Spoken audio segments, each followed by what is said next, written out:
Сәлем достар, бүгінгі видеода мен сіздерге осындай ванданы оңай тігудің тәсілін көрсететін боламын. Ол үшін бізге бар болғаны осындай королевский велюр мата керек болады.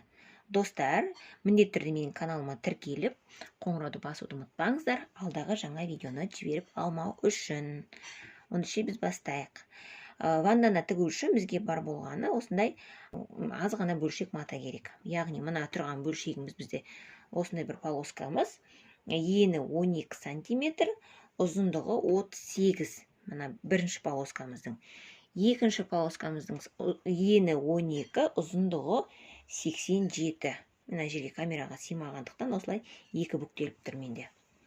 Ұзындығы 87, мынаның ұзындығы 38. Екеуінің ені де 12 сантиметр ені.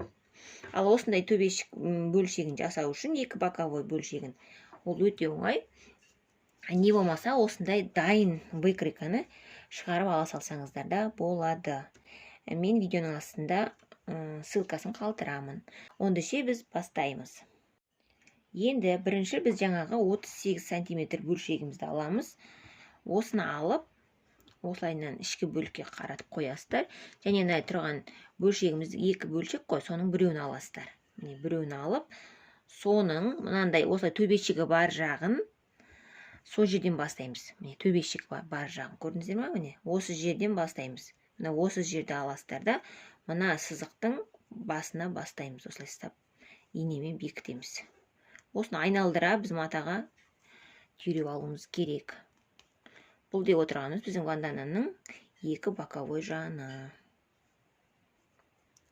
Мына екеуі екі боковой жаны, мына полоска ол төбесі. Инемен қыстырып алу өте ыңғайлы болады. Не болмаса көктеп алсаңыздар да болады. Одан кейін машинамен жүргізе салғанға өте оңай болады. Осылайынан көктеп аласыздар, не болмаса инемен қыстырамыз. Осылай қыстырып аламыз.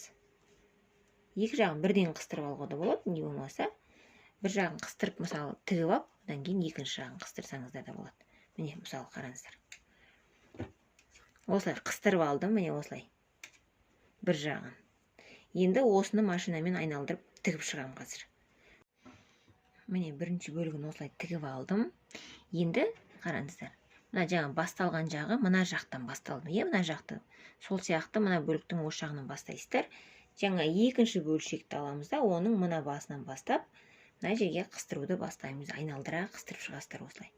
Міне, мына домалақ бөлігін осылай төмпешік. Соны осы полоскаға екінші жағына айналдырып, осылай ине қадап шығамыз. Міне осылайынан айналдырып қадап шығамыз да, оны да тура осылай машинкамен жүргізіп шығамыз.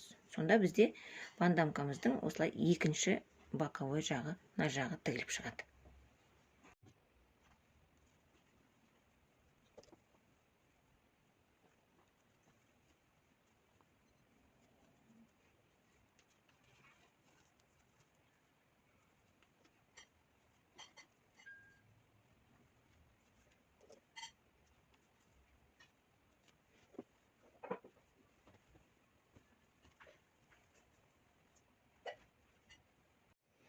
Міне, мына жерде мен екі оймақ жанын тігіп алдым. Міне, қараңыздар.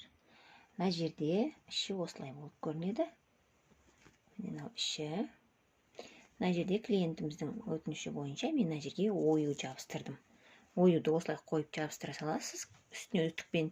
Содан кейін мен түзу тігіспен сыртынан осылай жүргізіп шықтым, ою ашылып қалмау үшін. Негізінде бұны мына екі жанын тікпей тұрып, полоскаға бірінші жабыстырып алсаңыздар болады. Енді бізде келесі жұмысымыз жаңағы ұзын полоскамыз, ұзындығы 87 сантиметрлік полоскамызды осылай аласыздар да. Мына екі жаны бар ғой, осы екі жанынан 20 сантиметр өлшеп аласыздар. Міне, мысалы, 20. Осы 20 сантиметр мына жақтан және мына жақтан басынан өлшеп аласыздар да. Осыны былайынан ішке қайырып, міне мына жерден осылай түзу тігіс жүргіземіз екі жағынан. Мына жағынан, оң жағынан да, сол жағынан да. Осылай ине қадайсыздар да, түзу тігіспен жүргізіп шығамыз. Жаңағы ұзын полоскамызды, ұзындығы 87 сантиметрлік полоскамызды. Міне, осылайынан жүргізіп шығамыз. Көрдіңіздер ме? Мына жағында және мына жанында, екі жанын. Ортасы осылай ашық қалады. Міне. Қазір бірінші осыны жүргізіп алайық машинкамен. Содан кейін ортасын мен сіздерге қосуды көрсетемін. Ортасын жаңағы дайын болған банданамызға қосамыз. Міне. Осы 20 сантиметрге дейін тігеміз. Міне, осы жерге дейін ғана тігеміз, мына жерге дейін. Және мына жанында осы жерге дейін тігеміз. Міне, екі жанын тігіп алдық. Енді осыны оң бетіне аударамыз. Сары жіппен тіге салған көрнекті болсын деп сіздерге. Енді бұны оң бетіне аударамыз. Екі жанын. Ортасы ашық бізде, көрдіңіздер ме? Оң бетіне аударамыз осылай. Міне, енді осы полоскамыздың осылай дәл ортасын тауып аласыздар.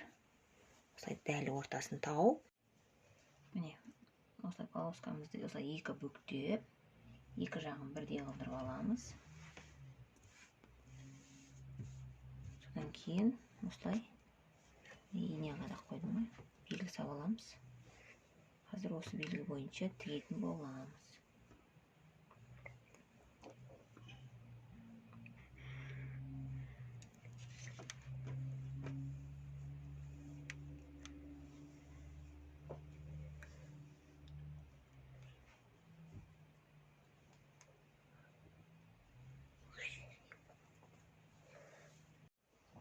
Міне, ортасын тауып алдым. Енді осыған жаңа полоскамыздың ортасын алып келіп қосамыз. Мынау екі бүктеліп тұрған жері. Оны былайынан қосамыз үстінен. Міне осы жерге. Инемізді қадап аламыз. Енді осылай қарай осылай кете береміз.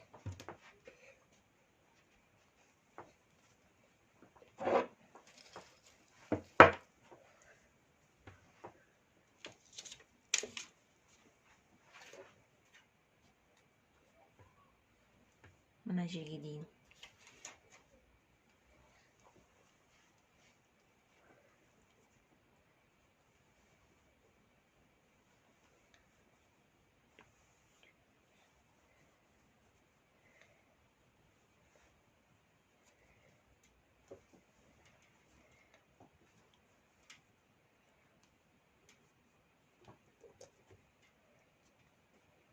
Бір жағын қадап алдық. Енді оң жағын қадаймыз. Тура солай. Екінші жағын айналдыра, осылай ұстап отырып қадаймыз. Ине қадап алсақ тез болады жұмысымыз.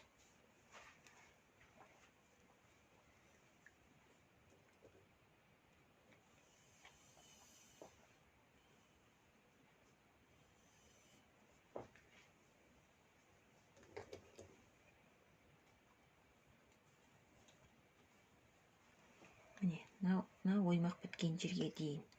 Жаңа екі жанындағы сопақшаның матамыздың біткен жеріне дейін ғана қадаймыз. Мына арты осылай қалады. Міне, осылай қадап алдық инені. Мынау екі артындағы бауы, мынау арты. Міне, енді осы жерді осылай айналдырып, машинкамен жүргізіп шығамыз. Түзу тігіспен.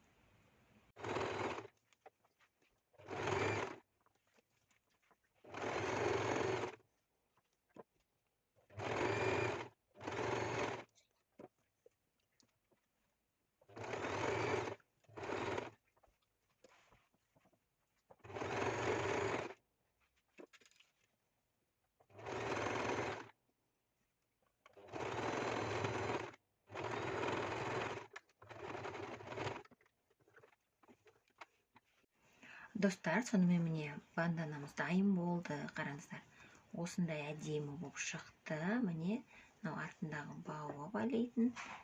Міне, мынау оюмен. Енді кигізіп көрейік манекенге. Клиентім фотоотчет жібергенде инстаграмға салатын боламын. Қазір артын тағамыз.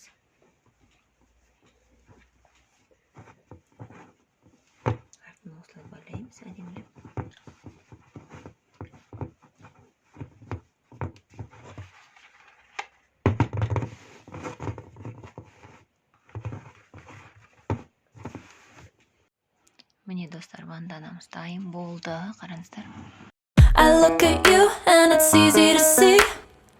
You are that someone I've been trying to meet. I got your number, won't you pick up the phone? Don't leave me hanging on the dial tone. Think